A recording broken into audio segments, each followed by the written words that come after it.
ഷൈൻ ടോം ചാക്കോയുടെ വാഹനം അപകടത്തിൽപ്പെട്ട അതേ സ്ഥലത്താണ് ഞങ്ങൾ ഇപ്പോൾ ഉള്ളത്.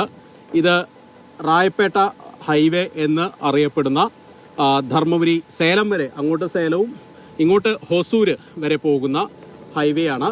ഈ സ്ഥലത്ത് വെച്ച് പേരയൂർ എന്ന് പറയുന്ന പാലാക്കോട് പോലീസ് സ്റ്റേഷൻ പരിധിയിലുള്ള ഈ സ്ഥലത്ത് വെച്ചാണ് അപകടം ഉണ്ടാവുന്നത്.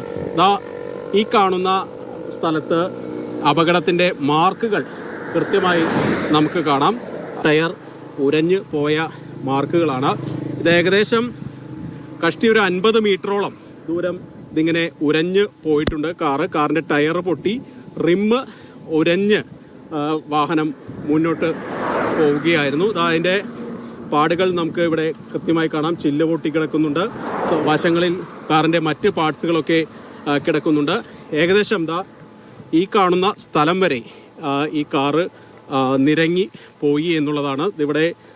ഇവിടെയായിരുന്നു നമ്മൾ ആ ചിത്രങ്ങളിൽ, ആദ്യം വന്ന ചിത്രങ്ങളിൽ കണ്ട പോലെ കാറ് കടന്നിരുന്ന ഒരു സ്പേസ് അത് ഇവിടെയായിരുന്നു. ഏതായാലും ഷൈൻ ടോം ചാക്കോ വാഹനത്തിന്റെ പുറകിലെ സീറ്റിൽ കിടന്നുറങ്ങിയായിരുന്നു. തൊട്ടു മുന്നിൽ, അതായത് നടുവിലെ സീറ്റിൽ അച്ഛനും അമ്മയും, മുന്നിൽ സഹോദരനും ഡ്രൈവർ അനീഷും. ഇതിൽ എയർ ബാഗ് കൃത്യമായി പ്രവർത്തിച്ചതുകൊണ്ട് അനീഷും അതുപോലെ തന്നെ സഹോദരനും ജോജോയും രക്ഷപ്പെട്ടു. അവർക്ക് അനീഷിന് പരിക്കുകളൊന്നും പറ്റിയില്ല. സഹോദരന് ചെറിയ പരിക്കുകൾ മാത്രമാണ് പറ്റിയത്. പിന്നിൽ ഇടതുവശത്തിരുന്നിരുന്ന അമ്മ മുന്നിലേക്ക് തെറിച്ചു വീണു. അവരുടെ നടുവിന് ചെറിയ പരിക്കുകൾ പറ്റിയിട്ടുണ്ട്. അതുപോലെ അച്ഛൻ ഡ്രൈവർ സീറ്റിന്റെ തലയടിക്കുകയാണ് ഉണ്ടായത്. ഐഡിയുടെ ആഘാതത്തിലാണ് അദ്ദേഹത്തിന് പ്രശ്നങ്ങൾ വന്നത്. അങ്ങനെ ആശുപത്രിയിലേക്ക് കൊണ്ടുപോകും വരെ അദ്ദേഹത്തിന് ജീവനുണ്ടായിരുന്നു. ആശുപത്രിയിൽ എത്തിയപ്പോഴാണ് അദ്ദേഹത്തിന് ജീവൻ നഷ്ടമായത്. பெரிய ஆக்சிடென்ட் ஆயிருந்தா? பெரிய ஆக்சிடென்ட் தான். லாரிக்கு வந்து மோதிட்டு தான் அவங்களே. லாரி லாரி போயிடுச்சு.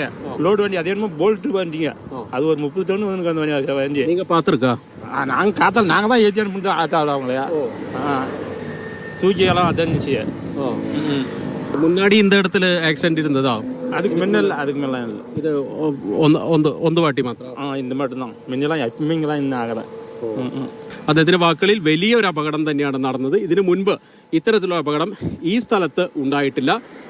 ഏതായാലും ലോറി ഡ്രൈവറുടെ അശ്രദ്ധയാണ് ഈ അപകടത്തിന് കാരണം എന്ന് തന്നെയാണ് പോലീസും നാട്ടുകാരുമൊക്കെ പറയുന്നത്. പാലക്കോട് നിന്നും വിനോദ് മുറാഴിക്കൊപ്പം കെ വി ശ്രീധരൻ.